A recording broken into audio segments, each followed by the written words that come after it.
How to check for old Facebook notifications. Hello everyone, welcome back to our channel.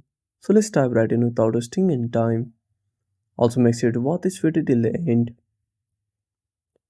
So first of all open a Facebook on a device.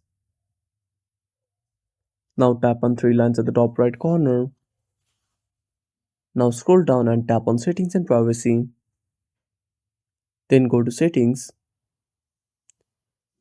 Now scroll down and find activity log. Now tap on activity log. Now scroll down. Now find activity history and tap on it. Now scroll down. Now on this page you can find all of your notifications. And that's it. Thanks for watching. Make sure to subscribe our channel and hit the bell icon. See you in the next video.